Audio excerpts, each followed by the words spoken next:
es momento de verificar y checar qué temas se están tocando en las columnas con las que abre este mes de agosto, y para ello, así como también las editoriales, nos enlazamos con nuestro director editorial, Raúl Frías Lucio, que nos hace dicho repaso y recomendaciones. ¿Cómo está, Raúl? Excelente semana.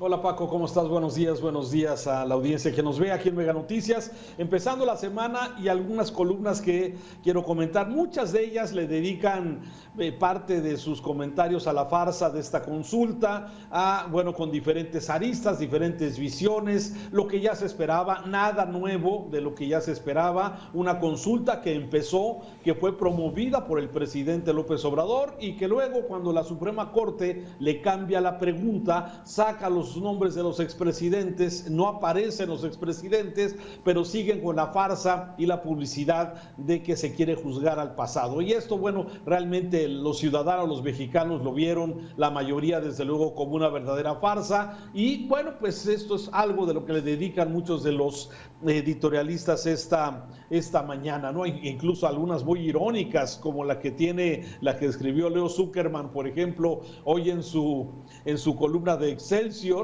Dice: ayer fue un día histórico, y habla de lo que podría haber sido esta consulta si hubiera sido hecha en forma clara, directa, con un objetivo claro, pero simplemente una verdadera farsa dentro de esto, dentro del circo de entretenernos, de dividirnos, de seguir con esto, de entretenernos cuando hay cosas prioritarias, desde luego, en nuestro país. Una de ellas, por ejemplo, la que fue secretario de Hacienda con López Obrador, la de Carlos Ursúa, del periódico Universal, dice: si los morenistas también podrían crear una comisión de la verdad para esclarecer la tragedia que sufrió México por la pandemia, luego de los datos que dio a conocer el INEGI de que hay que multiplicar o hay que sumarle un 35% más al número que da la Secretaría de Salud, y todo también, toda esta serie de ocurrencias y una muy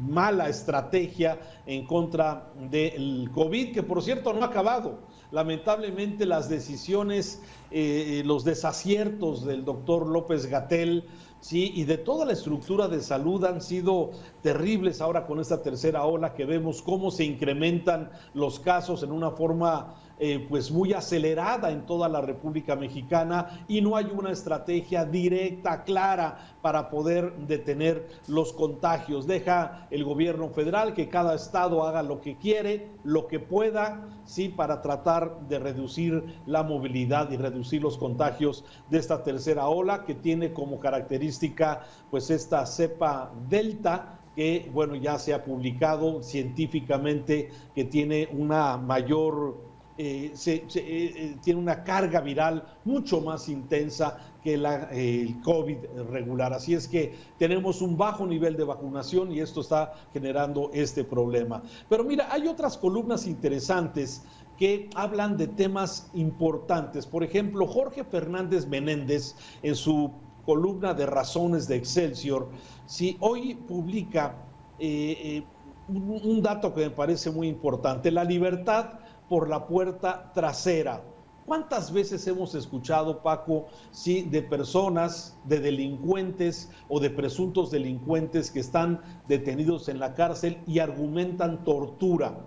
Y con ese pretexto, independientemente de que hayan cometido un atroz delito, sí, argumentan tortura, y es cuando entra en la Comisión de Derechos Humanos y es cuando se empieza a distorsionar todo el tema de la impartición de justicia. Una mala maña que se ha tomado por parte de los abogados y de los delincuentes. Pero mira, aquí Jorge Fernández Menéndez habla precisamente de este tema, ¿sí? La decisión de promulgar un decreto que aplique una amnistía a delincuentes que cumplan ciertos requisitos, como tener 75 años, 65 años si sufres algún padecimiento grave, no haber sido sentenciado o haber sido torturado. Es un ejemplo más de esas decisiones que tendrán un costo mucho mayor que sus beneficios. Y aquí el periodista hace referencia a todas estas bandas peligrosísimas de delincuentes que han provocado homicidios, secuestros, y que muchos de sus integrantes, en forma legal, mañosa, sí, argumentan que fueron torturados durante los procesos de detención o de seguimiento. Por ejemplo, está la banda de los Zodiacos, recordarás aquel caso de ese armado que se hizo por parte de un funcionario de la Procuraduría, la banda, por ejemplo, de los asesinos de la hija o del hijo de Isabel Miranda, o los integrantes de los Petricelli. ¿Te acuerdas también de ese caso muy fuerte que secuestraron y asesinaron al hijo de Enrique Martí? Te acordarás, este hombre, el de los deportes Martí, o la de los sicarios y narcotraficantes que ejecutaron a jóvenes de Ayotzinapa, y muchos delincuentes que recurren permanentemente al argumento de que fueron torturados. Bueno, con este decreto que hoy el presidente López Obrador, con la idea de impulsar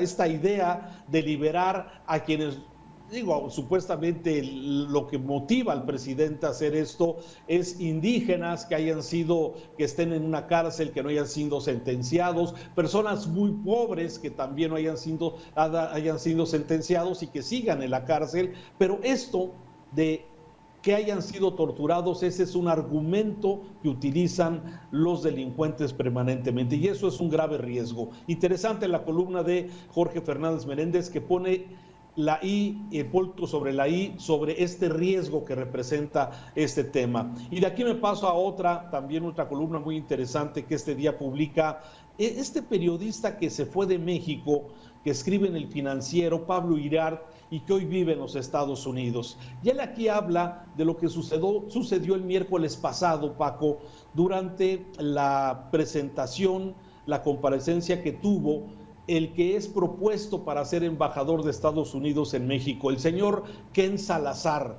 Y aquí el periodista Iriart hace una serie de narrativas sobre lo que los demócratas y muchos republicanos preguntaron al que va a ser embajador de Estados Unidos en México sobre, por ejemplo, el tema de la violencia contra periodistas mexicanos, también el tema del acoso que hay sobre empresas estadounidenses en México, sobre el incremento de la violencia por parte de los grupos de narcotraficantes. Todo esto es algo de lo cual los senadores estadounidenses cuestionaron al que va a ser el embajador de Estados Unidos en México sobre qué preocupación hay para nuestro vecino del norte sobre todos estos elementos que estamos mencionando y que de alguna forma van a hacer de esta relación en los próximos años una relación tirante, complicada como siempre ha sido, pero desde luego con una gran incertidumbre